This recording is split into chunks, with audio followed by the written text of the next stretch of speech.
بسم الله الرحمن الرحيم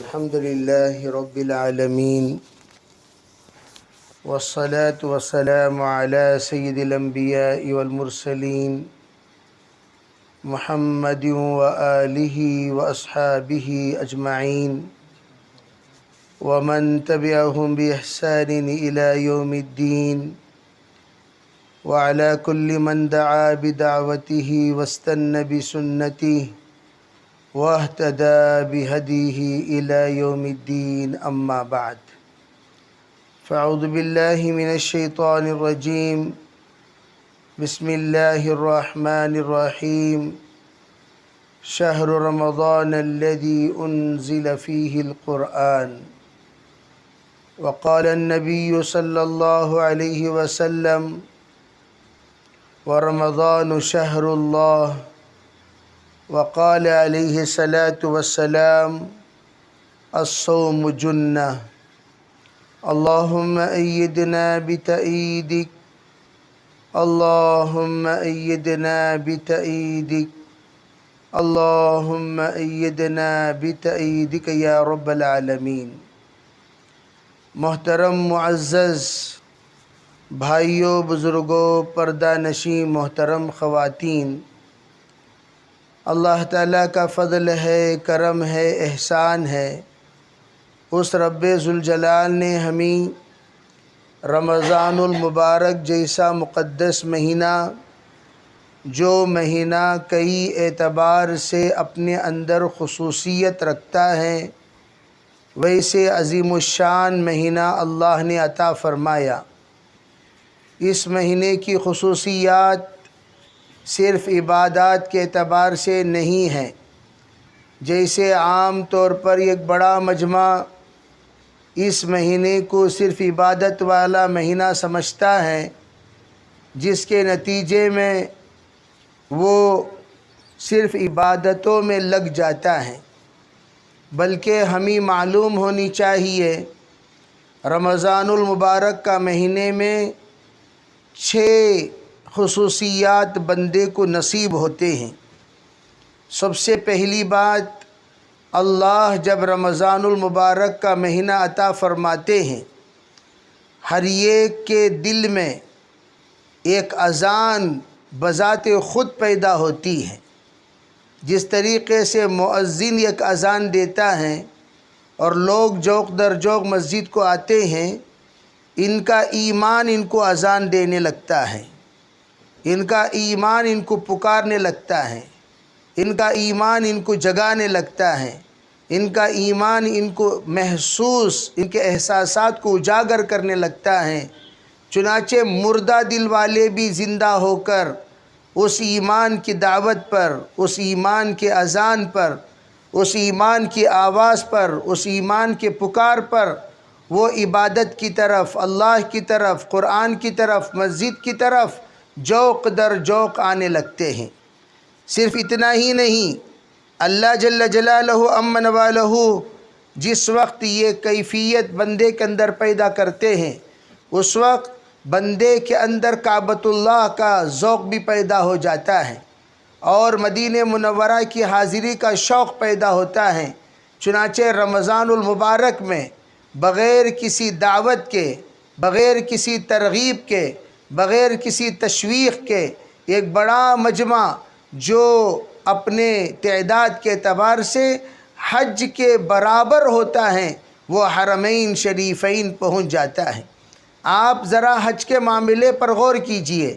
حج کے معاملے میں تمام کو دعوت دی جاتی ہے، تمام کو آواز دی جاتی ہے، تمام کو پکارا جاتا ہے اور ان سے کہا جاتا ہے، ارے بھئی تم پر حج فرض ہو گیا، حج تم کیا کرو، تم پر حج فرض ہو گیا، حج کی طرف جایا کرو۔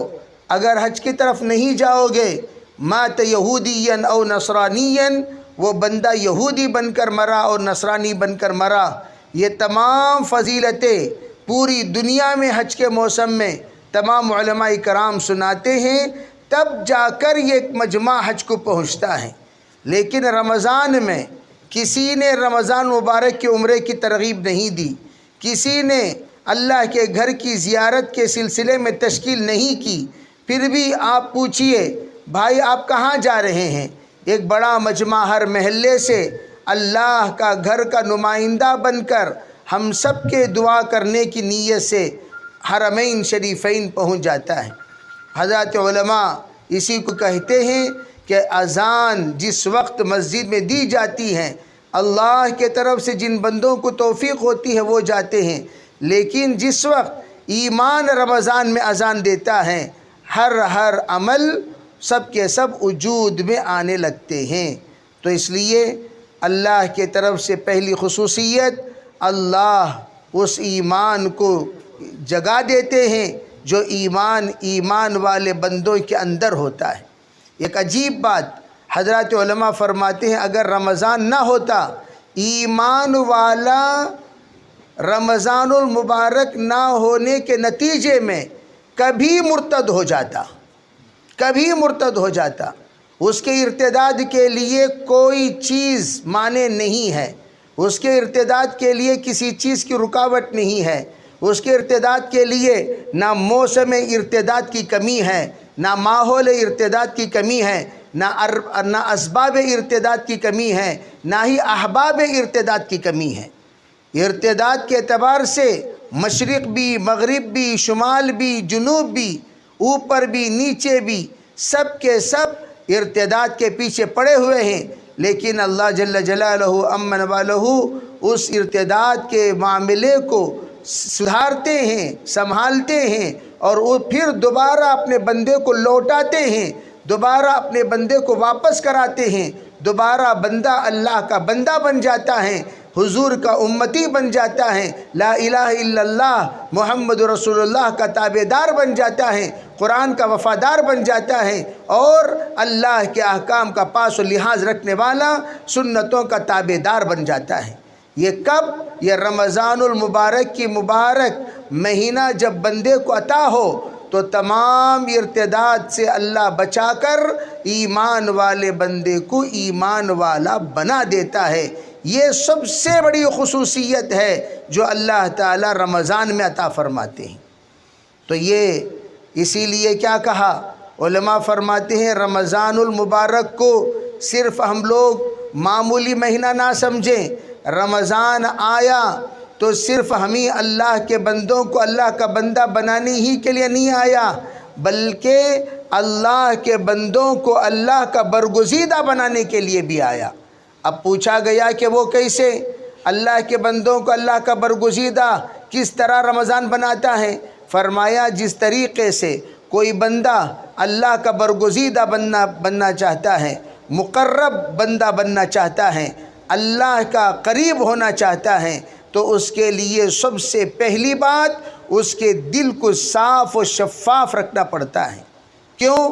فرمایا اللہ تعالیٰ نے لا یسعنی ارضی ولا سمائی ولکن یسعنی قلب عبدی مؤمن، فرمایا نہ مجھے آسمان سما سکتے ہیں نہ زمین سما سکتی ہے، مجھے اگر کوئی چیز سما سکتی ہے تو وہ انسان کا، ایمان والے کا، مومن کا دل سما سکتا ہے۔ اب دیکھیے اللہ پاک ہیں اور اللہ پاک جگہ پر رہتے ہیں، اسی لیے کعبۃ اللہ بھی پاک، مساجد بھی پاک، مسجدوں کو آنے سے پہلے اپنے آپ کو پاک کرنے کا حکم دیا گیا، وضو کر لیا کرو۔ اللہ کے رسول علیہ الصلاۃ والسلام نے وہ آیت پڑھ کر صحابہ کے سامنے سنایا کرتے تھے، خذوا زینتکم عند کل مسجد، جب مسجد کو آیا کرو پاک ہو کر آیا کرو، اور جمیل ہو کر آیا کرو، خوبصورت ہو کر آیا کرو، بہترین لباس پہن کر آیا کرو، اچھے لباس سے ملبوس ہو کر آیا کرو، یہ کہا جاتا ہے۔ اب کیوں؟ فرمایا کہ اللہ سے تم ملنے کے لیے آ رہے ہو، وضو کرو، وضو کرنے کے بعد اپنے آپ کو پاک کرو، اپنے آپ کو صاف کرو، اپنے آپ کو اچھا بنا لو۔ جب وضو کرنے کے بعد آپ مطہر بن جاتے ہو، اب مسجد کے اندر داخل ہو، داخل ہوتے وقت سب سے پہلے کیا پڑھتے ہیں؟ اللہم افتح لی ابواب رحمتک، یا اللہ رحمتوں کا دروازہ مجھ پر کھول دے۔ پتہ چلا رحمتوں کا دروازہ کھلنے کے لیے تیرا پاک ہونا ضروری ہے، رحمتوں کا دروازہ کھلنے کے لیے تیرا صاف رہنا ضروری ہے، رحمتوں کا دروازہ کھلنے کے لیے تیرے دل کا بھی پاک ہونا ضروری ہے، تیرا من کا بھی پاک ہونا ضروری ہے، تیرا لباس کا بھی پاک ہونا ضروری ہے، تیرے کھانے کا بھی پاک ہونا ضروری ہے، تیرے غذا کا بھی پاک ہونا ضروری ہے، تیری نیت کا بھی پاک ہونا ضروری ہے، تب جا کر رحمت تیرے اندر بسے گی۔ اسی لیے مسجد کے اندر داخل ہونے سے پہلے یہ کہا جاتا ہے پہلے وضو کرو، اچھے لباس سے ملبوس ہو جاؤ، اب پاک ہو کر مسجد کو آیا کرو۔ مسجد کو آتے وقت اب دعا پڑھا کرو، یا اللہ ظاہری پاکی تو میں نے حاصل کر لی، اب حقیقی پاکی مجھے عطا فرما۔ تو یہ مسجد کو آنے والوں کو اللہ عطا کرتے ہیں، لیکن اللہ جل جلالہ امن والہ رمضان کا پہلا عشرہ ہی سراپا رحمتوں والا بنا دیا، سراپا رحمتوں والا بنا دیا۔ پہلا عشرہ گویا کہ 240 گھنٹے آپ کے پورے رحمتوں والے عشرے کے ہیں، پورے 240 گھنٹے۔ اور اللہ جل جلالہ امن والہ 240 گھنٹے آپ کو عنایت فرما کر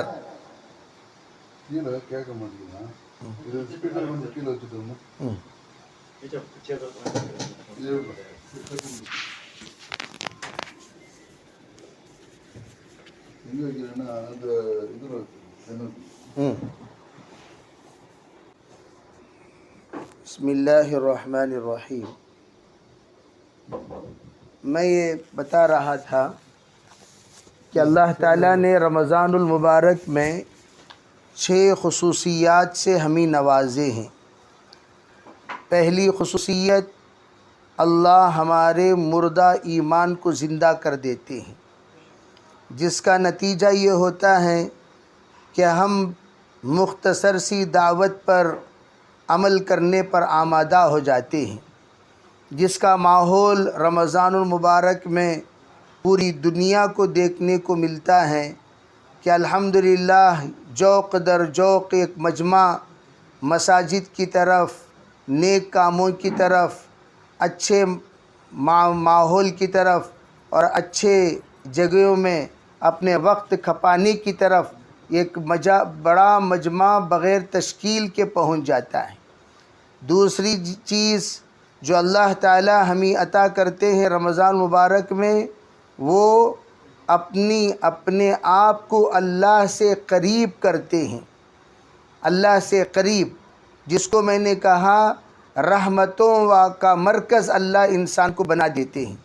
جس طرح مسجد کو آتے وقت ہم میں سے ہر ایک اللہم افتح لی ابواب رحمتک پڑھتے ہوئے مسجد میں رحمتوں کی دعا مانگتے ہیں، یا اللہ مجھ پر رحمتوں کے دروازے کھول دے، میرے آنکھوں پر بھی، میری زبان پر بھی، میرے ذہن پر بھی، میرے ایک ایک بدن کے اعضاء پر تیرے رحمتوں کے اتنے دروازے کھول کہ میں سراپا رحمت بن جاؤں۔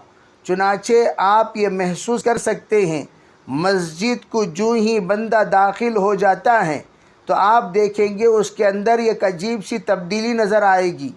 شور کرنے والے کے شور میں اور ہنگامہ کرنے والے کے ہنگامے میں بالکل آپ ایسا دیکھیں گے کہ یہ بندہ کیا وہی بندہ ہے جو باہر اتنا شور کر رہا تھا؟ کیا یہ بندہ وہی بندہ ہے جو باہر اتنا ہنگامہ کر رہا تھا؟ اتنی جلدی اس کے اندر تبدیلی کیسے آ گئی؟ اتنے جلدی اس کے اندر سنجیدگی کیسے آ گئی؟ یہ سب کے سب اللہ کے رحمتوں کے ماحول میں آ جانے کی برکت ہے۔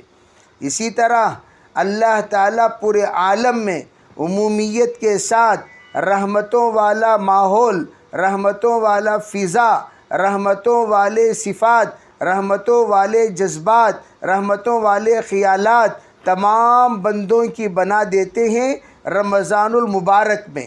چنانچہ پہلا عشرہ 240 گھنٹے مکمل اللہ نے ہمیں رحمتوں کا عطا فرمایا۔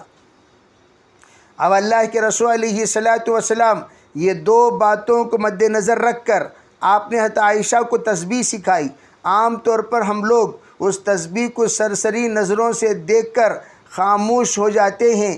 یہ سرسری نہیں، یہ ایک حقیقت ہے جس کو آپ نے سمندر کو کوزے میں سما دیا۔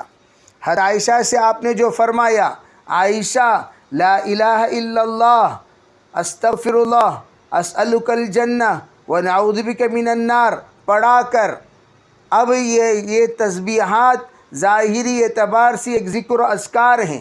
ہمیں ایسا لگیں گے کہ اللہ کے رسول نے ذکر کرنے کو کہہ دیا، چلو بھی ہاتھ میں تسبیح لے لیں گے، لا الہ الا اللہ پڑھتے رہیں گے، استغفر اللہ پڑھتے رہیں گے، اسألک الجنہ اللہ سے جنت مانگیں گے، ونعوذ بک من النار جہنم سے پناہ لے لیں گے۔ بس اتنی ہی بات ذہن میں آتی ہے۔ حقیقت میں کیا ہے؟ لا الہ الا اللہ سے جیسے کہ میں نے پہلے بتایا، ایمان کے اندر اللہ جلا پیدا کرتا ہے۔ جیسے کہ دوسری روایت میں ہے، جددو ایمانکم بقول لا الہ الا اللہ۔ میرے عزیز بھائیوں بہنوں، ایک بات، لا الہ الا اللہ صرف زندوں پر ہی نہیں مردوں پر بھی اثر کرتا ہے۔ وہ کیسے؟ فرمایا حضور نے ایمان کی تجدید کرو لا الہ الا اللہ سے۔ جب لا الہ الا اللہ پڑھتے رہو گے پڑھتے رہو گے، لا الہ الا اللہ بتاتے رہو گے، لا الہ الا اللہ سمجھاتے رہو گے، لا الہ الا اللہ کی طرف بلاتے رہو گے، لا الہ الا اللہ دل میں بساتے رہو گے، سوائے اللہ کے کوئی نہیں، سوائے اللہ کے کوئی نہیں۔ یہ ورد صرف زندوں کو ہی جلا نہیں بخشتا، بلکہ فرمایا اللہ کے رسول علیہ السلام نے، در منصور کی روایت ہے، اپنے مرحومین کو بھی لا الہ الا اللہ پڑھ کر بخشا کرو۔ کیوں؟ اگر مرحوم قبر پہ چلا گیا، اس کو بھی آپ لا الہ الا اللہ پڑھ کر بخشو گے۔ اگر اس کی زبان ایمان کی کمزوری کی وجہ سے من ربک کا سوال کا جواب دینے سے عاجز ہے، ما دینک کا سوال کا جواب دینے سے عاجز ہے، ماذا تقول بهذا الرجل کے سوال کا جواب دینے سے عاجز ہے، تو فرمایا آپ کو گھبرانے کی ضرورت نہیں، لا الہ الا اللہ کا ورد کرتے ہوئے اتنا بھیجو عیسیٰ ثواب، اتنا کرو اتنا کرو اتنا کرو، اس لا الہ الا اللہ کے تجلیات قبر میں رہنے والے مردے پر بھی جس وقت اثر کرنے لگتے ہیں تو اس کے زبان سے ربی اللہ کا جملہ نکل جائے گا۔ کوئی معمولی چیز نہیں۔ سکرات کی حالت میں لا الہ الا اللہ پڑھنے کو کیوں کہا گیا؟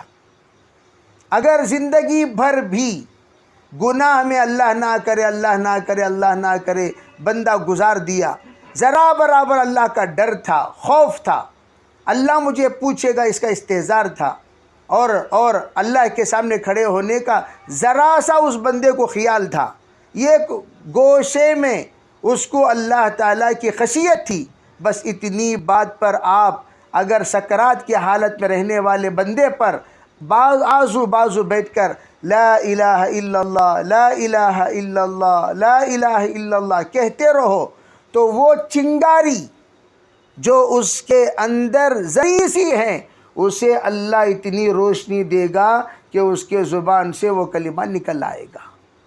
نکل گیا، سمجھو اس کا مسئلہ حل ہو گیا۔ من کان اول کلام لا الہ الا اللہ وآخر کلام لا الہ الا اللہ دخل الجنہ، اول و آخر کلام لا الہ الا اللہ ہو جائے سیدھے جنتی بن گیا۔ تو اتنا پاورفل کلمہ اللہ نے ہمیں عطا کیا ہے۔ سرکار نے فرمایا رمضان میں اتنا پڑھو اتنا پڑھو اتنا پڑھو کہ رمضان میں پڑھتے پڑھتے پڑھتے پڑھتے تمہارے ایمان کے اندر جلا پیدا ہوتے ہوتے ہوتے ہوتے ایمان تمہیں توبہ کرنے پر آمادہ کرے گا۔ ایمان بتائے گا شوال سے شعبان تک تو نے کیا کیا، ایمان بتائے گا تیری پچھلی زندگی کیسی رہی، ایمان بتائے گا تمہیں کیسا رہنا چاہیے تھا، کیسا زندگی گزارے، ایمان بتائے گا ہمارے پورے اسکیننگ رپورٹ ہم نے 11 مہینہ کیسے کیسے جی کر اللہ رب العزت کے احکام کو توڑے ہیں، کس طرح اللہ کے احکام کو ہم نے اپنایا ہے، کتنا اپنایا، کتنا فیصد اپنایا، کتنا ٹھکرایا، کتنا ہم نے اللہ کے وفادار بنے، یہ تمام چیزیں وہ ایمان آپ کو جس طرح یہ حجرے میں جتنی آپ روشنی بڑھاتے جاؤ گے اس حجرے کی گندگی نظر آتی چلی جائے گی۔ جیسے بعض پہلے زمانے میں جو قبیلی کے مکانات ہوا کرتے تھے اور اس میں شیشہ ہوتا تھا اور وہاں سے روشنی پڑتی تھی سورج کی، اور اس روشنی میں ہم نے دیکھا کہ ذرات جو گھر میں گھوم رہے ہیں جو عام طور پر دکھائی نہیں دیتے وہ روشنی میں دکھائی دیتی تھی۔ اتنا غبار ہے، اتنا ڈسٹ ہے، حالانکہ وہ عموماً عام نظروں کو دکھائی نہیں دیتی تھی، لیکن وہ جو سورج کی روشنی جب پڑتی ہے تو اس میں ذرات دکھائی دیتے تھے۔ تو علماء نے فرمایا اسی طرح جس وقت ایمان اپنے روشنی کو بڑھاتا ہے، جب اپنے اندر جلا پیدا کرتا ہے، جب اپنے اندر نور پیدا کرتا ہے، چھوٹے چھوٹے گناہ بھی ہمارے نظر آئیں گے، چھوٹے چھوٹے گناہ۔ میں ان کو گھور کر دیکھا، میں ان کو اس طرح سی بات بتائی تھی، میں ان کو اس طرح ستایا تھا، میں ان کے سلسلے میں ذرا بے ادبی کر دیا تھا، میں ان کے ساتھ یہ برتاؤ کیا، میں ان کے ساتھ یہ برتاؤ کیا، میں ان کے ساتھ یہ برتاؤ کیا، وہ پورے برتاؤ نظر آنے لگتے ہیں۔ پھر حضور علیہ السلام نے کلمہ طیبہ کے ورد کے بعد کیا کہا؟ فرمایا اے عائشہ پہلے لا الہ الا اللہ پڑھا کر ورد کیا کر، پھر اس کے بعد جب لا الہ الا اللہ کے ذریعے سے تیرے اندر اتنی روشنی پیدا ہو جائے کہ تیرے اندر کے تمام گناہ پتہ چلے، خلوت کا گناہ، جلوت کا گناہ، اپنوں کا گناہ، پرائیوں کا گناہ، سفر کا گناہ، حضر کا گناہ، جوانی کا گناہ، بڑھاپے کا گناہ، کمائی کا گناہ، دیگر تمام گناہ جو کچھ ہماری زبان سے، ناک سے، آنکھ سے، کان سے۔ تھانوی سے کسی نے پوچھا ناک سے کیسا گناہ ہوتی ہے؟ ناک کہاں سے گناہ کرتی؟ ناک کا گناہ تو ہمیں اب تک فرمایا نامحرم کی خوشبو سننا یہ ناک کا گناہ ہے۔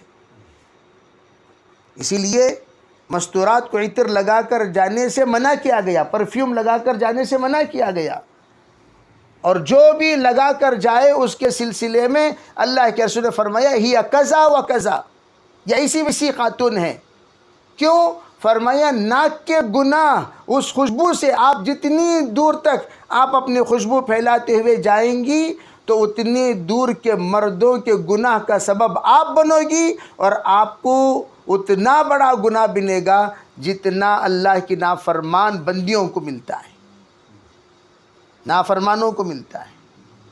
اس لیے ناک کا گناہ، تو وہ سب گناہ یاد آئیں گے لا الہ الا اللہ کے بدولت۔ اسی لیے یہ ورد بتایا گیا، اور تمام دنیا کے مشائخ، شیوخ، اللہ والے، چاہے وہ کسی بھی سلسلے سے تعلق کیوں نہ رکھتے ہوں، ہمارے حضرت شیخ زکریا صاحب رحمۃ اللہ علیہ، تمام اکابرین چشت، اکابرین مشائخ، سب کے سب اپنے کمی کو محسوس کرنے کا جو ورد عطا کرتے ہیں وہ ورد لا الہ الا اللہ ہے۔ ہم کتنے پانی پر ہیں، ہماری حیثیت کیا، اور ہم ہونا کیا چاہیے تھا، ہم ہیں کیا، یہ تمام چیزیں پتہ چلیں گی لا الہ الا اللہ سے۔ تو لا الہ الا اللہ کو ہم معمولی چیز نہ سمجھیں۔ تو حضور نے فرمایا جب لا الہ الا اللہ پڑھتے پڑھتے پڑھتے سب گناہ تمہیں ظاہر ہونے لگے تو فرمایا دوسرا نسخہ استغفر اللہ۔ دوسرا نسخہ کیا ہے؟ استغفر اللہ۔ عربی استغفار کیا کرو، استغفر اللہ پڑھا کرو۔ استغفر اللہ کیا مطلب؟ یا اللہ میں تجھ سے مغفرت طلب کرتا ہوں، تمام گناہ جو کچھ مجھ سے سرزد ہو چکے۔ ذرا بیٹھ کر ہم سوچیں۔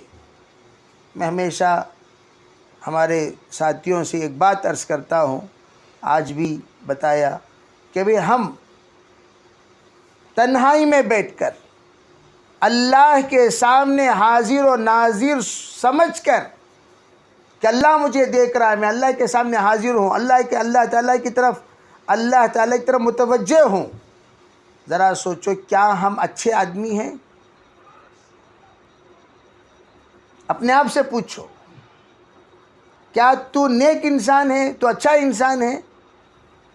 تو اچھا انسان ہے؟ آئینے میں کھڑے ہو کر اپنے آپ سے پوچھو. کوئی اور ہمیں اپنا آئینہ بتانے کی ضرورت نہیں ہے.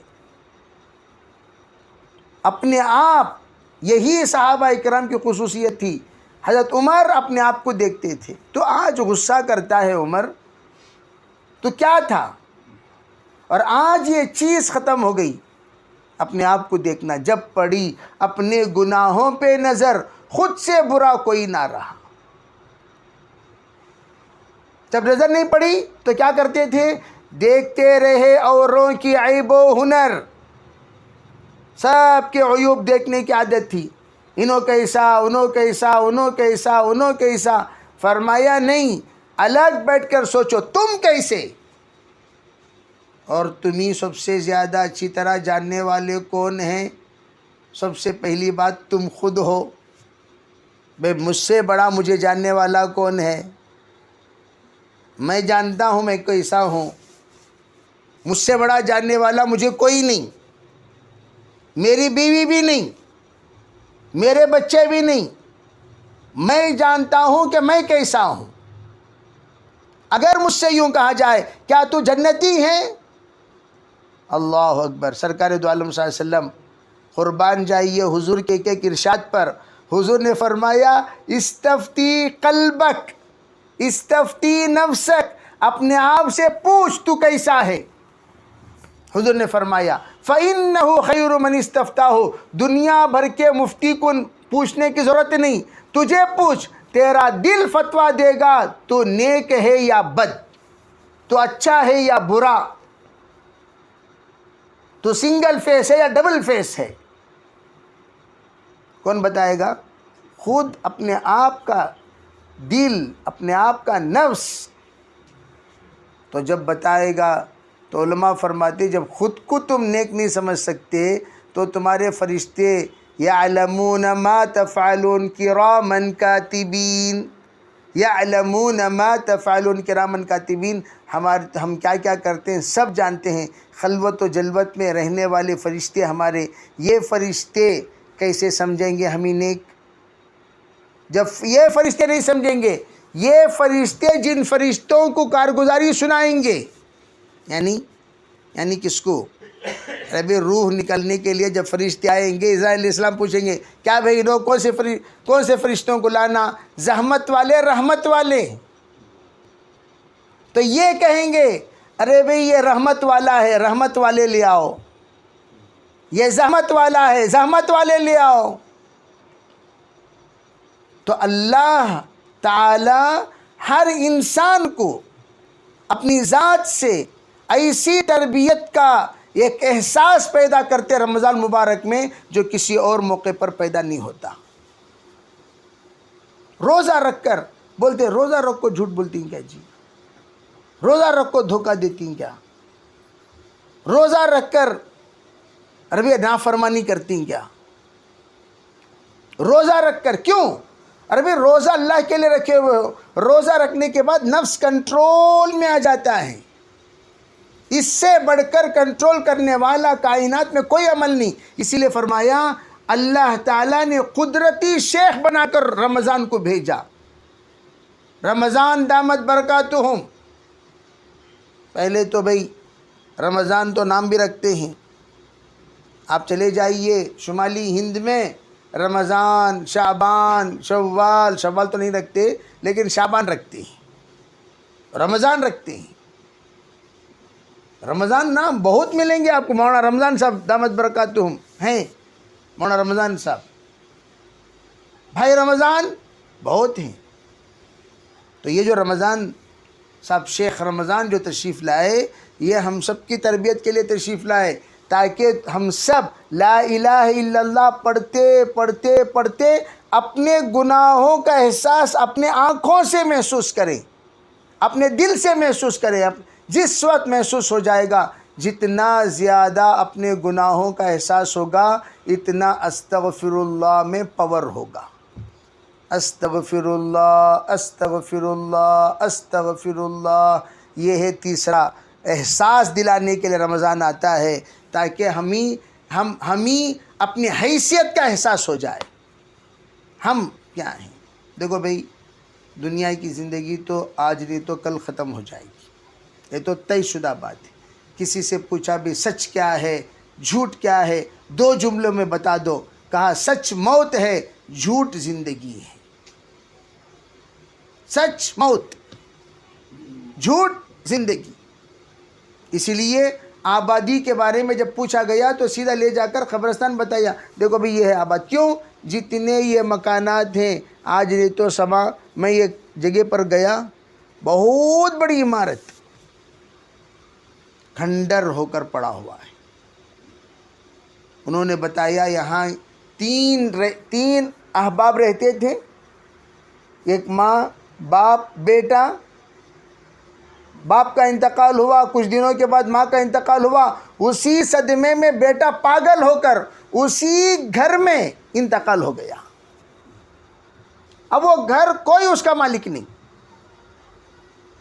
400 کروڑ کی پراپرٹی کا کوئی مالک نہیں. اب 400 کروڑ کمانے کے لیے کتنے نمازیں ہم چھوڑے ہوں گے،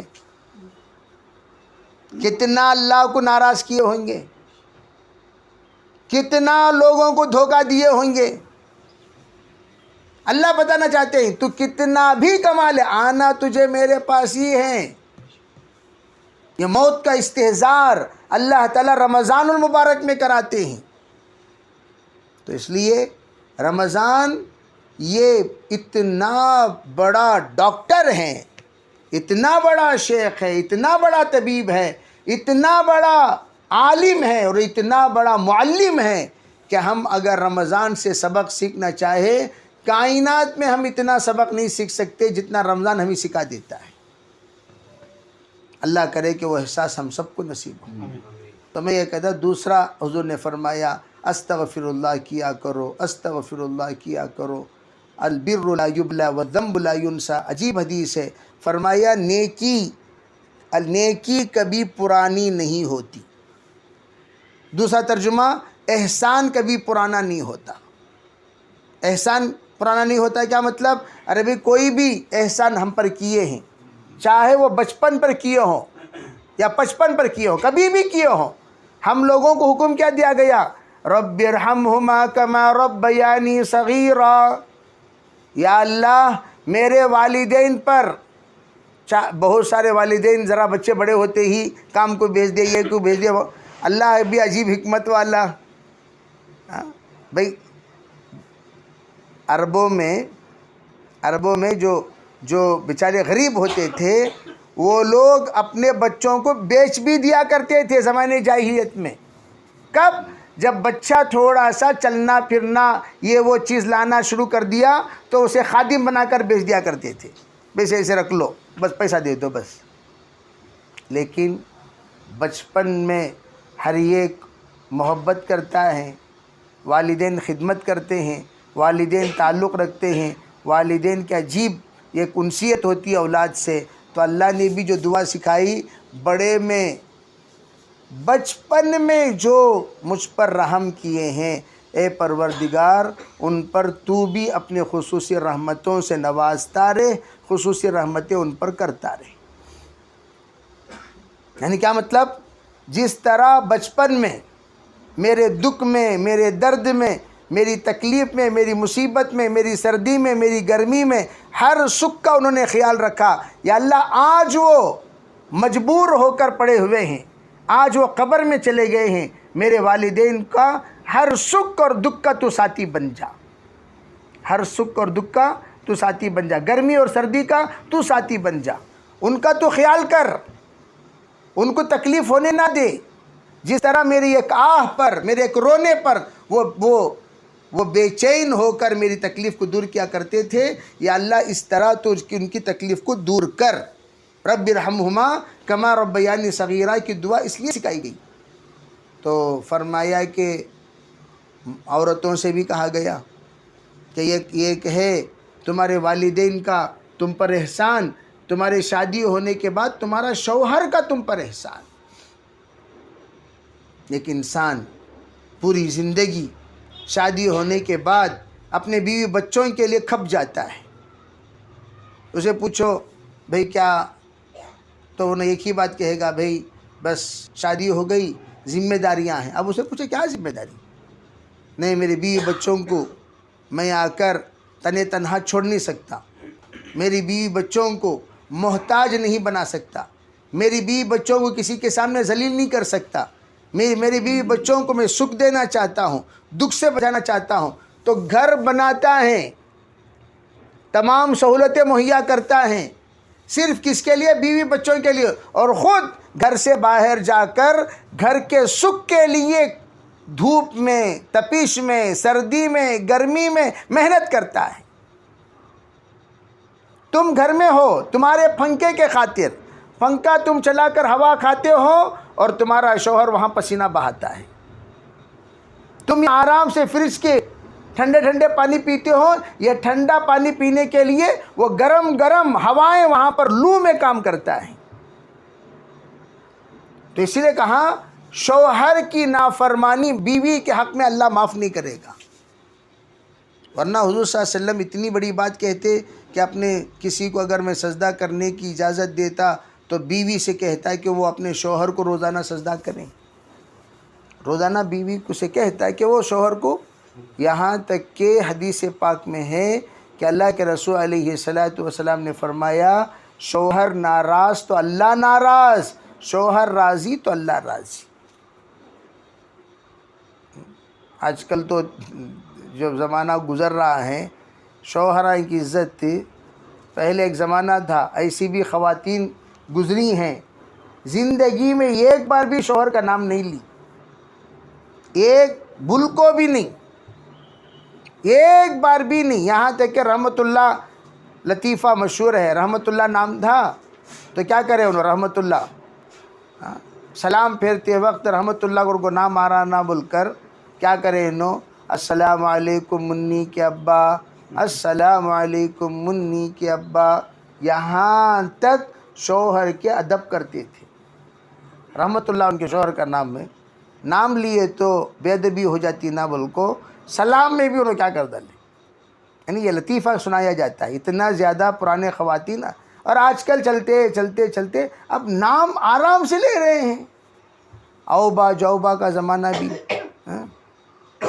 یہ کیا طریقہ ہے سمجھ میں نہیں آتا۔ دن بدن عزت گھٹتی جا رہی ہے، آرام سے نام لیتے ہیں لوگ۔ میں ایک مرتبہ گیا، میلبرن میں تھے ہم لوگ ملاقاتوں میں، تو زور سے آواز آئی، میں نے کہا کیا بیٹے کو بلا رہی ہیں؟ کہا نہیں نہیں نہیں، اپنے شوہر کو بلا رہی ہیں۔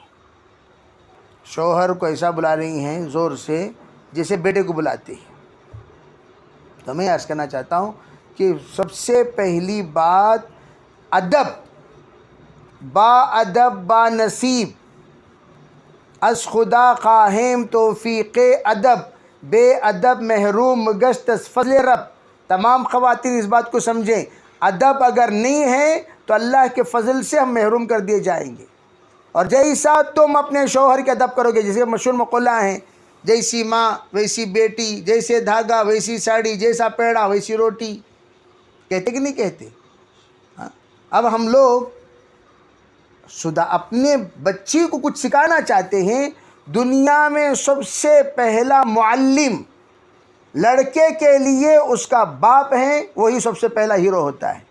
اس سے پہلے کسی کو ہمارا ابا ایسا بیٹھتی، ہمارا ابا ایسا کھاتی، ہمارا ابا ایسا دیکھتی۔ سب سے پہلا بچہ کس کو دیکھتا ہے؟ اپنے باپ کو، اور سب سے پہلے بچی اپنی ماں کو دیکھتی ہیں، اور ماں کو نمونہ بناتی ہیں، ماں کو اپنے آئیڈیل بناتی ہیں۔ ماں جس طرح اپنے باپ کے ساتھ پیش آتی ہے، اسی طرح بیٹی بھی داماد کے ساتھ پیش آئے گی۔ انہیں غلام بنا کر رکھی تو ایک کہنے لگی کہ بھئی، جیسے کہ لطیفہ مشہور ہے، غلام کی بیوی بننے سے بہتر آقا کی بیوی بن۔ کیا مطلب؟ تو نے تو اپنے شوہر کو غلام بنایا اور خود غلام کی بیوی بن گئی. جیسے میں ہمیشہ کہا کرتا ہوں، مستورات گالیاں دیتی، رے باندرے. میں بولیا اچھا انہیں باندرا کو تو تمہیں باندرے کی امی، باندرے کی امی تمہیں نہیں، انسان پیدا کرے سو ہمیں، انسان پیدا کرو باندرا کیسا ہوگا بھائی؟ تو ہم لوگ اپنے بچوں کو خود انسلٹ کرتے ہیں، اسے باندرا بنا دیے. ارے بھائی ہم اپنے بچوں کو انسلٹ کریں گے، اپنے بچوں کو ہم عزت نہیں دیں گے، ہمارے بچوں کو دیگر لوگ عزت کیسے دیں گے؟ تربیت الگ چیز ہے، عزت الگ چیز. تنہائی میں تربیت کرو، اپنوں میں تربیت کرو، تاکہ پتہ چلے کہ آپ اپنے بچے کی تربیت کر رہے ہیں. پہلے ایک زمانہ تھا، بڑے بولتے تھے بڑے اوپر نیچے بیٹھے تو چھوٹے اوپر نہیں بیٹھنا، تربیت تھی. ٹانگ پہ ٹانگ ڈال کو نہیں بیٹھنا، بڑوں کے سامنے اونچی آواز بات نہیں کرنا، بڑے بات کرتے وقت چھوٹے نہیں بیٹھنا. کیا بھی یہ سب نہیں بولتے تھے بڑے؟ اور آج بھی ماشاءاللہ خاندان کے بڑے ہونے کے بعد بڑے اگر بات کر رہے ہیں چھوٹے، ارے بھائی نہیں آؤ، بلائے تو بیٹھ رہی سو.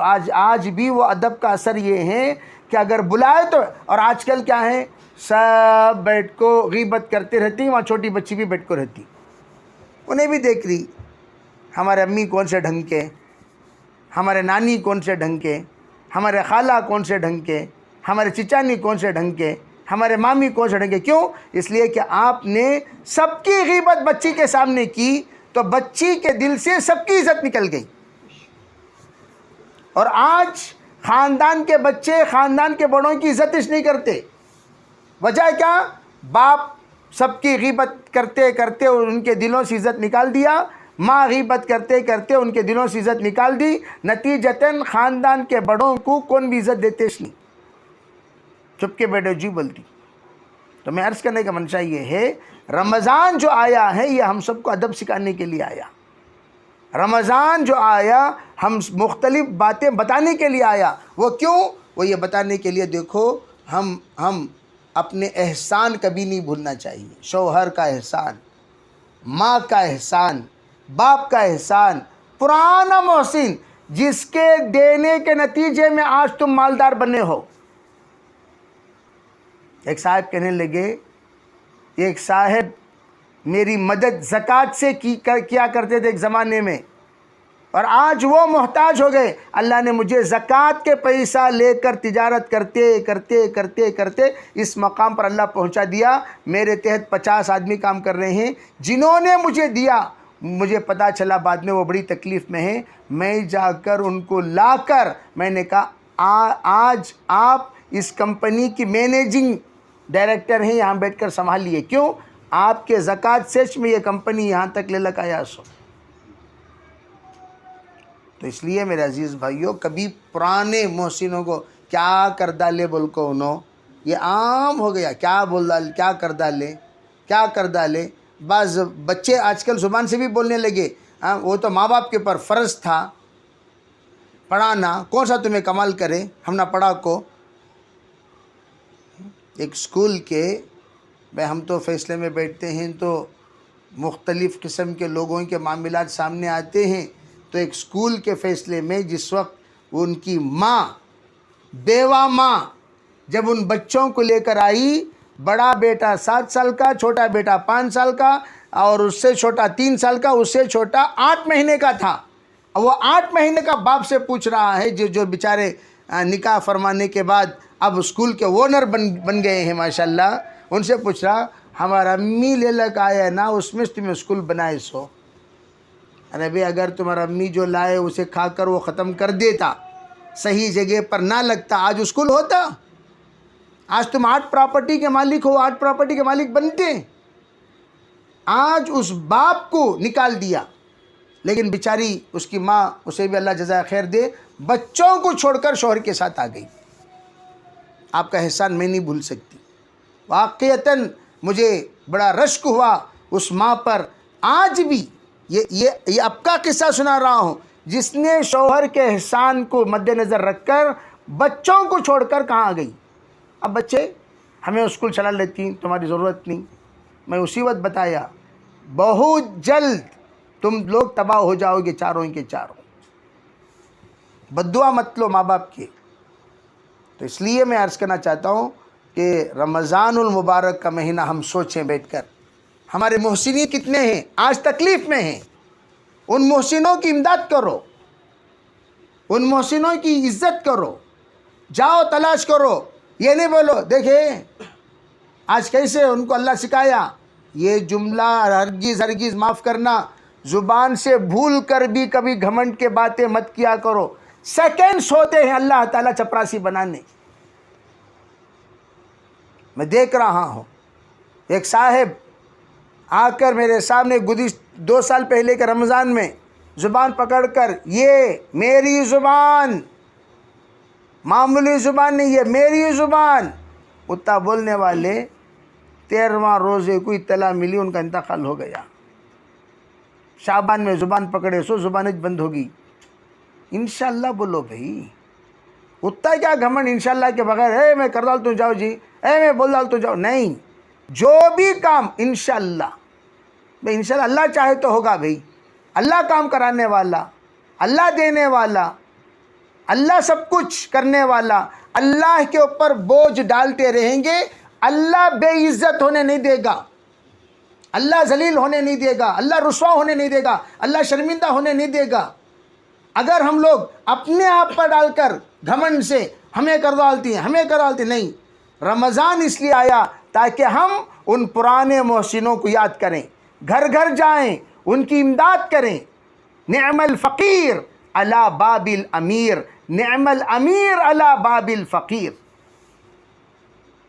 بئس الفقیر علی باب الامیر. یہ کہا یعنی برا ہے وہ محتاج انسان جو مالداروں کے گھروں پر جا کر ہاتھ پھیلائے. بہت نیک ہے وہ مالدار انسان جو غریبوں کے در پر جا کر اپنی ضرورت اپنی امداد پہنچا کر آئے. تو ہم تو کہتے ہیں کہ بھئی ایک تو مدد اپنے خاندان کا سوچو, بیٹھ کر سوچو. اللہ جب دینے والا بنایا بیٹھ کر سوچو کتنا دینا ہے. ارے بھئی کتنا دینا ہے, 80 پر 7 گرام سونا ہے, آپ اس کے اوپر حساب ڈالیے اس کی ویلیو اس وقت میں مارکیٹ میں کتنا ہے. اس ویلیو ڈال کر 1000 روپے میں 25 روپے زکوٰۃ نکالیے. اور آپ اگر ایٹ اے ٹائم آج نہیں دے سے, آج کل کیا ہے, مردہ غریب ہیں عورتیں امیر ہیں. مرد حضرات پورے غریب ہیں, کیا حضرت خرض, حضرت خرض, حضرت خرض. عورتیں زیورات نکال کیا دکھاتے نہیں کتنے زیورات ہیں ان کے پاس. کر کو کان دکھا ڈالے گا تو انہوں لے لیتی ان کی. خیر, آپ حضرات کا بھی ایک احسان ہے کہ ماشاءاللہ آپ نے اپنے مال کو حفاظت سے رکھا ہے. اور ایک مسئلہ سن لیو, اگر مرد غریب ہے عورت امیر ہے تو عورت اپنے مال کی زکوٰۃ خود نکالے. مرد پر ضروری نہیں, مرد کا احسان ہے کہ مرد آپ کی زکوٰۃ نکالتا ہے, ورنہ مرد پر فرض نہیں ہے کہ وہ آپ کی زکوٰۃ نکالیں. آپ اپنی زکوٰۃ نکالو. حضرت نبی علیہ السلام کی خدمت میں خاتون آئیں اور آ کر کہنے لگی حضور میرے پاس مال ہے اور میں اس کی زکوٰۃ نکالنا چاہتی ہوں, کسے دوں؟ آپ نے کہا افقر الناس, سب سے زیادہ جو فقیر ہیں اسے دو. کون سے فقیر کو دوں؟ کہا تمہارے خاندان میں کون فقیر ہے ان کو دو. خاندان میں کس طرف کے فقیر کو دوں؟ فرمایا جو تم سے زیادہ قریب ہے اس فقیر کو دو.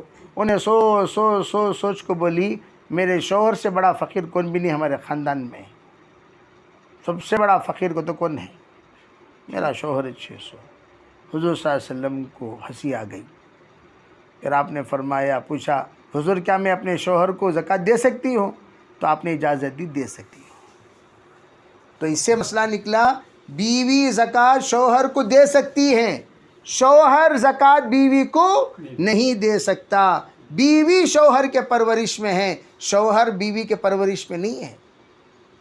شوہر کے ذمے ہیں بیوی کو روٹی کی چٹنی کی کھلانا, بیوی کے ذمے نہیں کہ شوہر کو کھلانا. ہاں اگر شوہر اپاہج ہو گیا, اللہ نہ کرے, اللہ نہ کرے, اللہ نہ کرے, اللہ نہ کرے, شوہر کسی بھی ناگہانی حالت کا شکار ہو گیا, وہ کام کا لائق نہیں رہا, مصیبت میں پھنس گیا, تب جا کر بیوی اس کی مدد کر سکتی ہے. لیکن حقیقت میں شوہر، اسی لیے کہا جاتا ہے وَأْمُرْ أَهْلَكَ بِالصَّلَاةِ وَاصْطَبِرْ عَلَيْهَا، جب بھی شوہر کام کے لیے نکلے تو عورتوں کو نماز پابندی سے پڑھنے کے ساتھ ساتھ دعا بھی کرنا چاہیے شوہر کی کمائی کے لیے.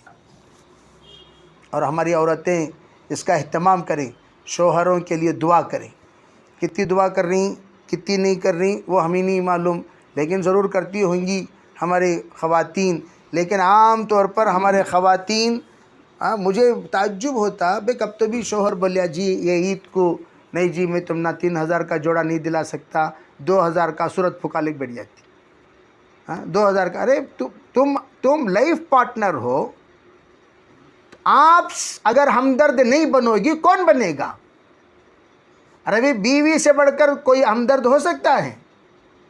سکھ دکھ کا ساتھی بن کر آپ آئے ہیں، سکھ میں تو ساتھ رہتی ہو، جہاں جہاں پر سکھ ہے وہاں وہاں ساتھ. جب دکھ آئے تو آپ کی زبان سے یہ بات نکلنی چاہیے نہیں جی الحمدللہ بیرو بھر کو کپڑے پڑے ہی نہیں کپڑے، بھئی اس بار گنجائش نہیں ہے، کوئی حرج نہیں، وہ کپڑوں میں عید گزار لیں گے.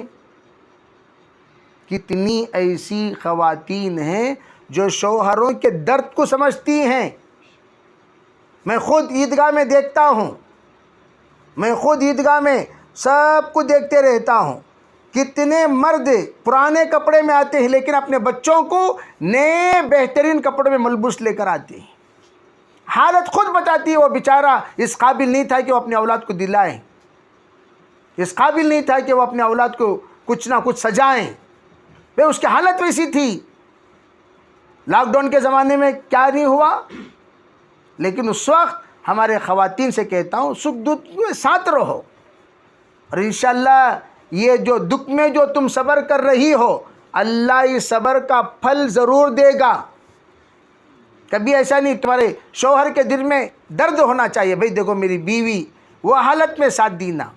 ایک کروڑ پتی کی خاتون، نیک عورت، جب اس کے شوہر ٹیسٹ کے طور پر پوچھے نہیں جی میں آج ہے ہمیں لوگ ماشاءاللہ بڑی سہولت سے ہی سوا نہیں ہے تو کیسا، تو وہ کہنے لگی تمہیں 50,000 روپے کمائے تو بھی میں جینا چلا کر بتا سکتی ہوں، تو 5,000 کمائے تو بھی میں جینا چلا کو بتا دوں.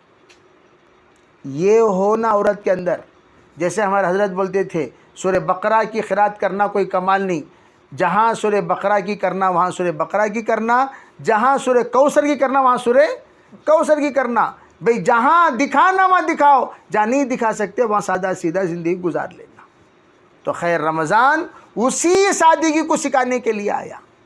سادہ سیدھا زندگی گزارنے کی عادت ڈالو. ہے جیسے کہتے نہیں مل گئی تو روزی، نہیں ملا تو روزہ. یہ مشہور مثلے ہے، مل گئی تو روزی نہیں ملا تو روزہ. یہی سکھانے کے لیے رمضان آیا. مل جائے تو روزی، نہیں ملا تو روزہ. یہی ہے چوتھا سبق جو رمضان ہمیں دیتا ہے. تو سادگی کے ساتھ زندگی گزارنا، سادے سیدھے زندگی گزارنے کی عادت ڈالنا. میرے بھائیوں دیکھو ایک ہے ضرورت، ایک ہے خواہش. اس وقت پوری دنیا جو قرضدار بنی ہے وہ خواہشات کی وجہ سے بنی. ضرورت کی وجہ سے، ضرورت کی وجہ سے کون بھی نہیں بنا قرضدار پوری دنیا میں. کیا بھائی آپ حساب لگا کو دیکھ لیو، پوری دنیا میں جتنے لوگ قرضدار بنے کس کی وجہ سے بنے؟ خواہشات کی وجہ سے بنے، ضرورت کی وجہ سے نہیں بنے. ضرورت تو 2 روٹی کی اور نہیں تھی تیرے پاس سے، ضرورت کپڑے کی کپڑا نہیں تھا، ضرورت چھت کی چھت نہیں تھی، ضرورت سواری نہیں تھی. سواری میں جو بھاری سواری لینے گئے نا وہاں مقروض ہوئے. بھاری گھر وہاں مقروض ہوئے، بھاری کپڑے وہاں مقروض ہوئے. خواہشات میں ہم مقروض ہوئے ہیں، ضروریات میں کبھی مقروض نہیں ہوئے. شادی کرو، نہیں میں شادی کرایا بیٹی کی، خواہشات والی شادی کرائے حضرت. تمہیں اپنے آپ کے پیروں پہ کھلاڑی مارے سو. اللہ مارنے نہیں بولا، شریعت نہیں بولی، تمہیں مار لیے سو. میں بہت مقروض ہوں، میں بہت مقروض ہوں. مقروض آپ بن گئے، آپ کو دنیا نے نہیں بنائی، آپ خود بن گئے خواہشات کی وجہ سے.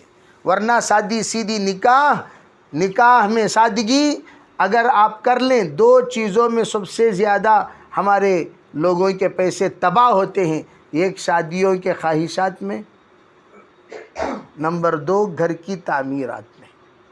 ایک صاحب بیت الخلاء 14.5 لاکھ کا بنائی ہیں. کتنے 14 لاکھ کا؟ 14.5 لاکھ کا کیا بنائے ہیں بولو بھائی؟ بیت الخلاء. اب گھر کتنے لاکھ کا رہنگا آپ اندازہ لگا لو، کتنے کروڑ کا رہنگا اندازہ لگا لو. یہ ایک بیت الخلاء 14.5، ویسے بیت الخلاء تقریباً 8 ہی. میں بول لیا حرام کا پیسہ سے جتا سو، بیت الخلاء میں حلال پیسہ ڈالتی، حرام کا پیسہ. اللہم انی اعوذ بک من الخبث والخبائث. وہ گھر خبث و خبائث کا گھر، اس گھر میں 14.5 لاکھ روپے لگا دیا. 14.5 لاکھ میں تو ایک مسجد بن جاتی، چھوٹی چھوٹی موٹی مسجد.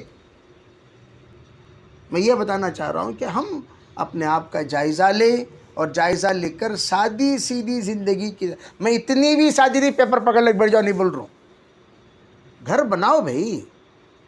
ماشاءاللہ یہ گھر جہاں پر ہم بیٹھے ہوئے ہیں بالکل بہترین نمونہ ہے. بالکل یہاں پر کیا آپ کو ایکسٹرا نظر آ رہا؟ کوئی ایکسٹرا نہیں. اس طرح جس طرح ہم ایسے مکان میں بیٹھے ہوئے ہیں، واقعتاً صحیح تب سے میں دیکھ رہا ہوں گول گول، بالکل جتنی ضرورت اتنی چیزیں ہیں. اسے کہتے ہیں ضرورت والا مکان. یہ کرو، ضرورت والا مکان بناؤ، خواہشات والے نہیں. بعض ایک صاحب پی او پی کرائے اندر، ایسی پی او پی کرائے ہیں، ایسی پی او پی 5.5 لاکھ روپے کے پی او پی خالی حال میں کرائے ہیں. اس میں لائٹنگ الگ، خرچہ وہ سب الگ. میں پوچھا کیا بھی فائدہ تمہیں پی او پی اتنا کرائے نا، فائدہ کیا بھی نہیں. ذرا یوں دیکھے گا تو اچھا دکھتا کہتے ہیں، یوں دیکھے گا تو اچھا. کتنی دیر دیکھتی ہیں ایسا؟ کیا خبر کا مردہ ہے کیا لٹ لگ کو دیکھ لگ بیٹھنے کے واسطے؟ ایسا اوپر کتنی دیر دیکھتی ہیں؟ کون دیکھتی ہیں؟ جو آنکھ کا رائے دیتے ہیں انہیں 10 پیسے دیتی ہیں کیا؟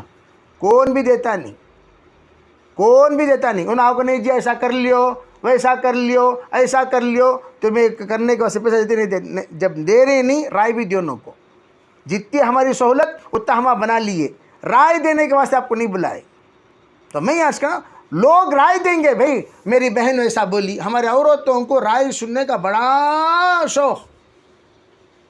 میری بہن بولی تمہیں جاگو گلشن مت لینا کہتے ہیں، وہاں جو چیز ملتی کہتے کیوں یہاں نہیں ملتی؟ وہاں ملتی سو کیا دوسری جگہ نہیں مل سکتی؟ جیسے ہم لوگ مدینہ منورہ میں ایک بچوں کے لیے ایک سایہ خریدنے گئے.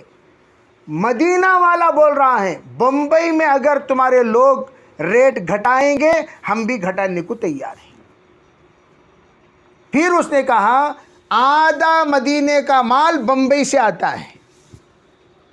آدھا مدینہ کہاں سے آتا ہے؟ بمبئی سے، پو ترکی سے، پڑوس ملک سے. آدھا مدینے کا مال. یہاں تک کہ انہوں ایک بات بولے، دبئی ڈیزائن جو مدینے میں مشہور ہیں سونے کے لیے. لوگ دبئی ڈیزائن کے لیے یوں سمجھتے ہیں کہ جو دبئی کی ڈیزائن نہیں، بمبئی میں بن کو دبئی میں آکو. یا تو دبئی کے کاریگر ہیں دبئی میں جو ہیں وہ کہاں کے کاریگر ہیں؟ بمبئی کاریگر ہیں. یا مدینے میں جو ہے بمبئی کے کاریگر ہیں.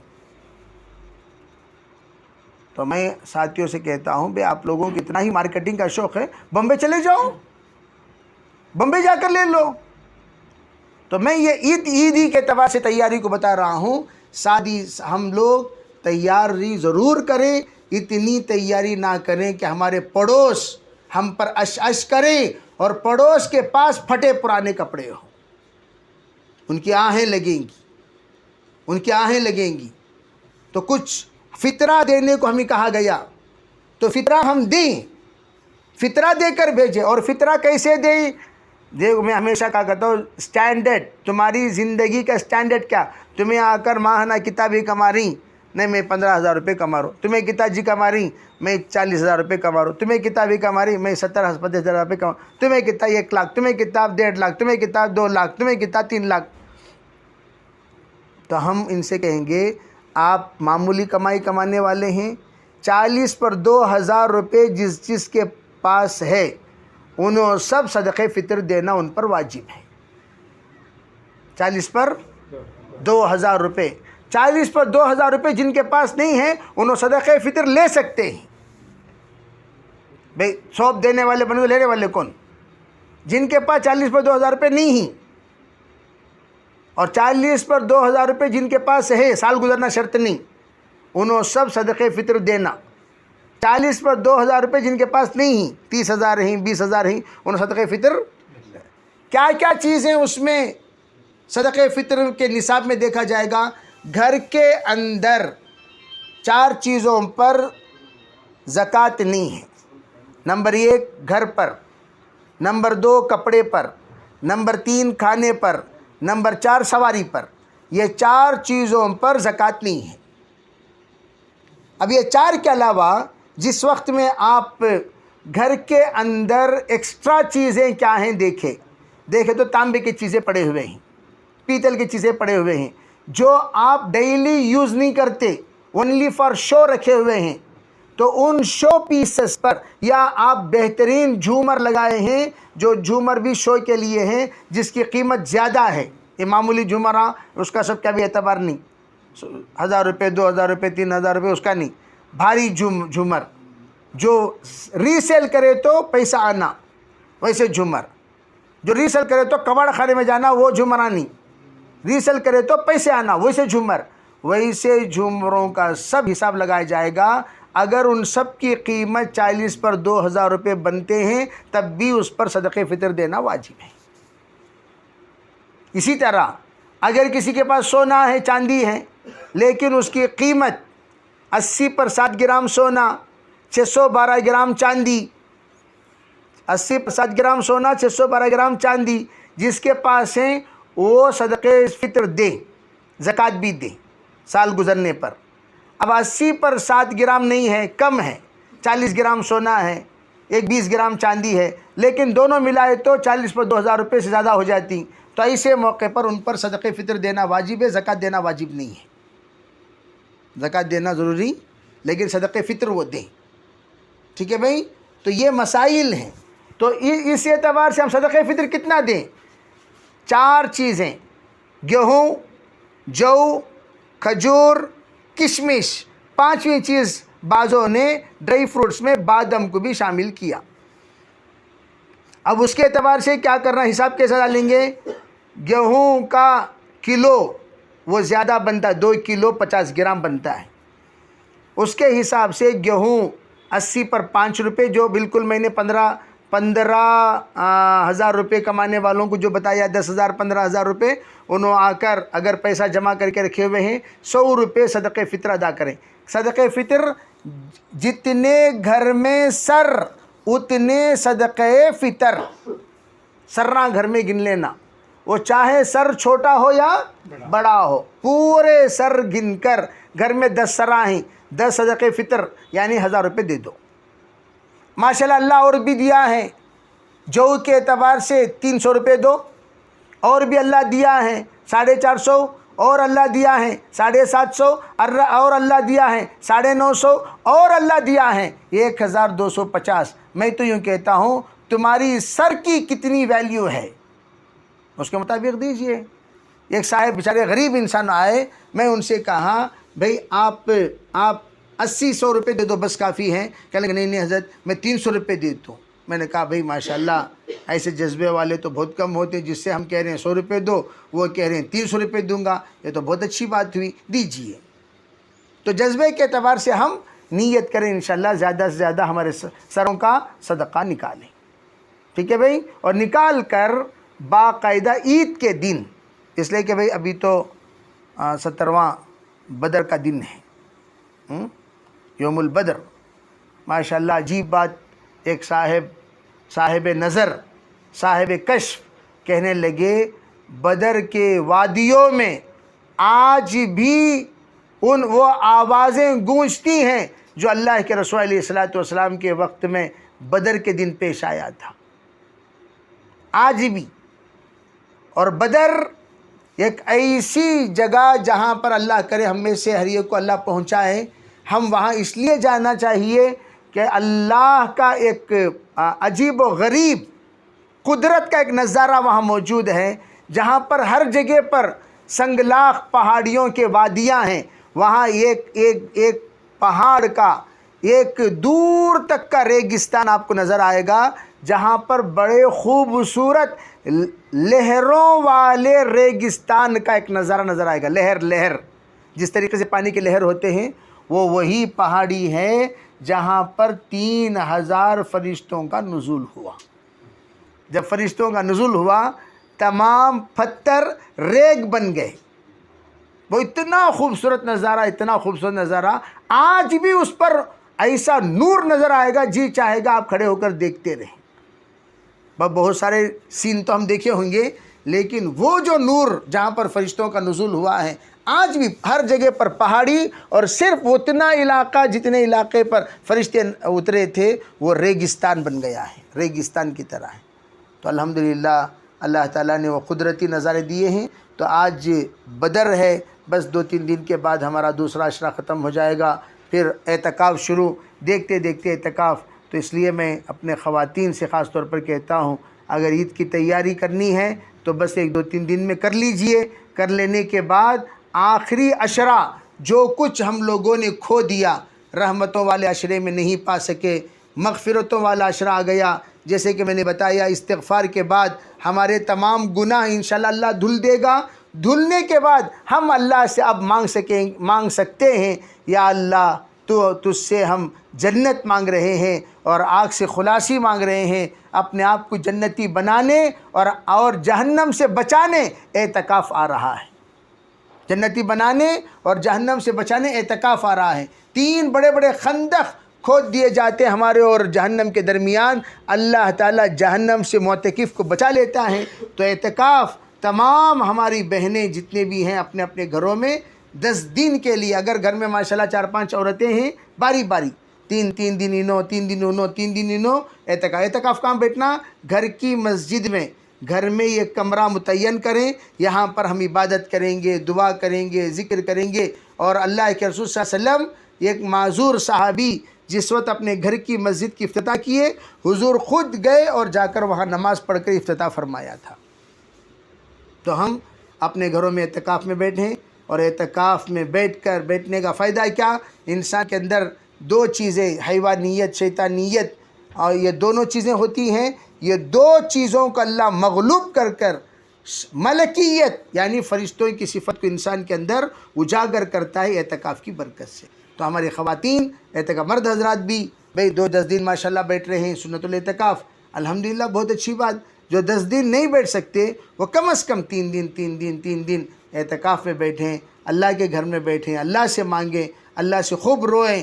اپنے محلے کی مسجد میں بیٹھنا زیادہ افضل ہے، اور وہاں پر اپنے محلے کی مسجد میں جا کر بیٹھیں اور بیٹھ کر خوب اللہ سے مانگیں اور اللہ تعالیٰ سے استغفار کریں۔ جیسی رمضان کی قدر کرنی چاہیے ویسے رمضان کی ہم قدر نہیں کی، یا اللہ ہمیں معاف فرما۔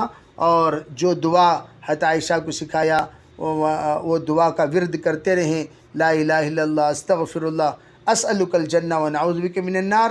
انشاءاللہ اللہ تعالیٰ جنت کا مستحق بنائے گا اور جہنم سے اللہ بچائے گا۔ وَلِتُكَبِّرُوا اللَّهَ عَلَى مَا هَدَاكُمْ لَعَلَّكُمْ تَشْكُرُونَ بتایا قرآن نے، تاکہ تم اللہ نے رمضان میں جو نیک اعمال کرنے کی ہدایت دی اس پر تم تکبیر کہو، یعنی آخری دن جس وقت عید کا دن ہوگا ہم اللہ اکبر لا الہ الا اللہ اللہ اکبر وللہ الحمد جو پڑھتے ہیں، یہ اللہ کی بڑائی بیان کریں گے۔ اللہ تیرا احسان ہے، تیرا کرم ہے، تیرا شکر ہے کہ تو نے رمضان مبارک کی محنت میں، رمضان مہینے میں تو صحت کے ساتھ ہمیں عبادت کی توفیق عطا فرمائی۔ بہت ساروں کو رمضان ملا لیکن وہ خود معذور ہیں، بیمار ہیں، ہسپتالوں میں پڑے ہوئے ہیں، روزہ نہیں رکھ سکتے، طبیعت خراب ہے۔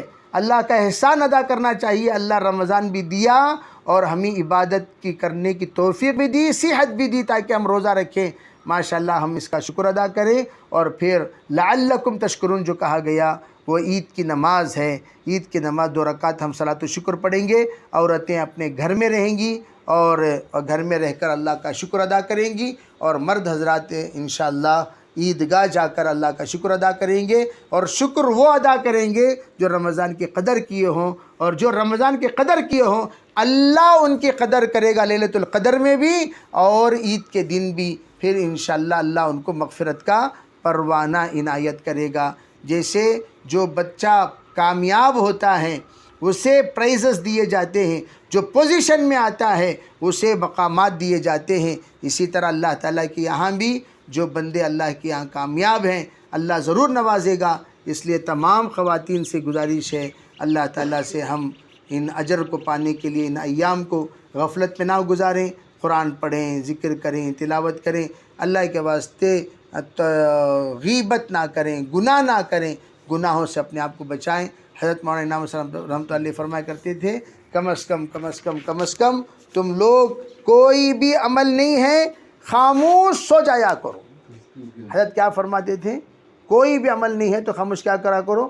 سو جایا کرو۔ تو ہم بھی اس بات کی کوشش کریں، بیٹھ کر ادھر ادھر کی باتیں کیے بغیر آرام کر لیا کریں۔ ماشاءاللہ میں ایک بات بولنا بھول گیا، ہمارے مستورات کو ڈبل اجر۔ ایک تو تمام کوئی روزہ سحری کرنے کا اور روزہ افطاری بھی مستورات کراتی ہیں۔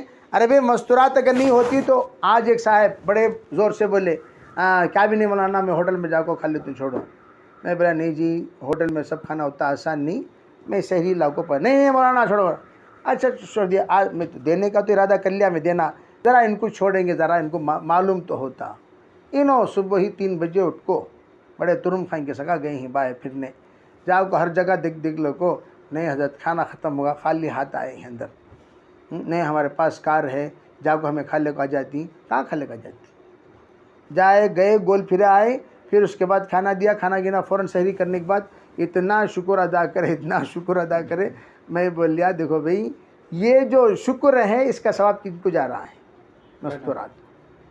مستورات یہ سوچ ہی نہیں سکتی اللہ ان کے ثواب کتنا دے رہا ہے سحری اور افطاری میں، بے حساب۔ میں تو یوں کہتا ہوں بھائی ان کی مغفرت کے لیے ان کی خدمت کافی ہے۔ رمضان المبارک میں روزہ جیسے عظیم الشان عمل جو انسان کے بدن کو گرم کر دیتا ہے، اس گرم کے ساتھ گرمی میں کھڑ کو پکاتی کہ چولہے کھوٹری خود گرم ہے کہ نہیں ہے، تو اس میں کھڑے ہو کر پکاتی ہیں۔ اگر میں کہتا ہوں ادباً آپ سے کہہ رہا ہوں، اگر تمہیں اپنی زبان کو ایک کنٹرول رکھ لی ہے، تمہاری صرف معمولی عبادت اور آپ کی خدمت آپ کو رابعہ بصریہ سے اوورٹیک کرا دے گی، کیا بھی ٹینشن کی بات نہیں۔ وہ زبان ایک دیدال کو بار بار گرفتاری پیدا ہو جاتی ہے، نیکی کما کر تباہ کرنے کی نوبت آ گئی۔ وہ زبان ایک اللہ کے فضل و کرم سے ذرہ کنٹرول۔ مجھے ایک حیرت ہوئی، ایک خاتون کے جنازے میں گیا، اللہ تعالیٰ ان کی مغفرت فرمائے، مجھے میری زندگی میں اللہ ماشاءاللہ کبھی سنا ہو تو انہوں کہنے لگے، بہو بول رہی سو روتے ہوئے، کہنے لگے کہ ہماری ساس شادی ہو کو میری 18 سال ہی ہوئے تھے، ان کے بڑے بھائیوں وغیرہ کا نکاح ہو کر 30-35 سال ہو گیا، رام نگرم کے رہنے والے خاتون انہوں کہنے لگے کہ آج تک کسی کی غیبت نہیں کرے انہوں، بہو آج تک انہوں کسی کی غیبت، کتنی بڑی بات بولو، آج تک کسی عورت میں یہ بات سننے کو آئی؟ اور انہوں عجیب بات بولے، آتے تھے ہماری انہوں تعلیم ہوتی تھی، آگو تعلیم میں بیٹھتے، تعلیم ختم ہوتے ہی ہمیں لوگ بیٹھ کو باتاں کرتے، انہوں جاگو قرآن پڑھتے، پھر آتے آگو کہتی ہونا کیا ماں چائے گی ہونا کیا ماں نہیں ماں کیا بھی نہ کرو، پھر جاگو قرآن پڑھ لے بیٹھے، پھر آ کو خود جاگو چائے بنا دے، پھر آ کو باتاں کرنے والوں کو چائے پلا ڈال کو، انہوں جاگو پھر قرآن پڑھ لے بیٹھ جاتے۔ اسی صفات والی خاتون ماشاءاللہ خواتین ہیں، آپ لوگوں میں بھی ضرور ہوں گی۔ میں کہتا ہوں ذرا ہم لوگ انشاءاللہ یہ ہمارے اندر کی چھوٹی موٹی جو کمیاں ہیں وہ دور کر لیے تو انشاءاللہ بہت بڑا ثواب آپ کو ملے گا، کہیں سے کہیں آپ پہنچ جائیں گی۔ اور میں ہمارے مردوں سے کہتا ہوں کہ ہمارے ایک بزرگ تھے، وہ اپنے گھر میں کھانا کھاتے تھے، کھانا کھاتے وہ دعا پڑھتے تھے۔ کیا دعا پڑھتے تھے؟ دعا یہ پڑھتے تھے، اللہم اطعم من اطعمنی واسقی من سقانی افطر عندکم الصائمون اکل طعامکم الابرار صلی۔ کسی نے پوچھا حضرت یہ تمہارا گھر ہی ہے، یہ تمہارا گھر، تمہارے گھر میں جاگو تمہیں مہمانوں کے سکا دعا پڑھ رہی نا، کیا قصہ؟ تو عجیب بات بولے بزرگ، کہنے لگے گھر تو میرا ہے لیکن خدمت میری بیوی کی ہے۔ اگر کچا پنڈو کچے بینگنا لے لگا ہو گیا دسترخوان میں، کانٹ ہوسلے میں اٹھا کو بھئی، کچا پنڈو کیا کروں گا، کچے پیازا کیا کروں گا، وہ کچے کو کھانے کے قابل بنایا کس نے؟ میں ہمیشہ بولتا ہوں تم لوگوں کو بیویوں کی قدر اس وقت محسوس ہوگی جب وہ سسرال چلی جائیں. پھر دیکھنا صورت دیکھو تو جڑا ہوا چمن کی سگا صورت رکھ لے کو بیوی نے تو ان کی بیوہ کی زندگی ہو جاتی. صبح کو کیا جی کھائے حضرت کا تو کیا بھی نہیں مولانا دودھ بھی بریڈ کھا لے کو آیا. زیادہ سے زیادہ انڈا تل کو کھا لے گا تو ان کی زندگی کی کامیابی ہو گئی. اتنا چنو کر سکتی, ایک چائے بنا کو پی سکتی, ایک بار دو بار چائے بنانے کے بعد تیسرے بار ہمت ہوتی. تو اس لیے اس کی بھی ہم لوگ قدر کریں اور بیویوں کا ہم شکر گزار بنیں اور بیویوں بھی اپنے شوہر کے شکر گزار بنیں اور انشاءاللہ یہ شکر گزاری کے ساتھ ہماری زندگی گزارے گی تو انشاءاللہ اللہ خیر کا معاملہ کرے گا. اللہ ہم سب کو عمل کی توفیق عطا فرمائے. تو ایک تو یہ ہے کہ ہمارے گھروں میں انشاءاللہ تعلیم کا سلسلہ جاری کریں, فضائل اعمال کی تعلیم اپنے گھروں میں پڑھیں اور اس کے ساتھ یہ بھی گزارش کرتا ہوں کہ ہمارے خواتین سے کہ وہ رمضان المبارک کے بعد جتنی بہنیں ہماری آئی ہوئی ہیں وہ تشکیل بھی کریں. انشاءاللہ 3 دن کی تشکیل تمام آئی ہوئی بہنیں, آج بھی ہمارے گھر میں جماعت ہے, یہاں بھی ماشاءاللہ جماعت ہیں, جماعتیں آئی ہوئی ہیں, تو ہم 3 دن کی انشاءاللہ تشکیل کریں. سب بہنیں رمضان المبارک میں 3 دن کا ارادہ کریں, کم از کم یہ تو چند دن ہی باقی ہیں. اور اس کا رمضان مبارک کے بعد انشاءاللہ آپ حضرات اس بات کی کوشش کریں کہ عشرہ لگائیں اللہ کے راستے میں, اس لیے کہ بچوں کی چھٹیاں شروع ہو گئی ہیں. تو بچوں کی چھٹیوں کے زمانے میں الحمدللہ عشرے کی جماعتیں آسانی کے ساتھ انشاءاللہ دعا کیجیے. ہماری جماعت بھی انشاءاللہ رشیا کے لیے تشکیل ہوئی ہے 2 ماہ کے لیے. ہم بھی مستورات میں انشاءاللہ جانے کا ارادہ کیے ہیں. وہ پتہ نہیں اللہ کی طرف سے کیا ہے, تھوڑا سا ڈیلے ہو رہا ہے. دعا کیجیے اللہ تعالی ہمارا بھی آسان فرمائے, آپ بھی نیت کریں, اللہ تعالی عمل تشکیل کر لیں, انشاءاللہ دعا ہو جائے گی.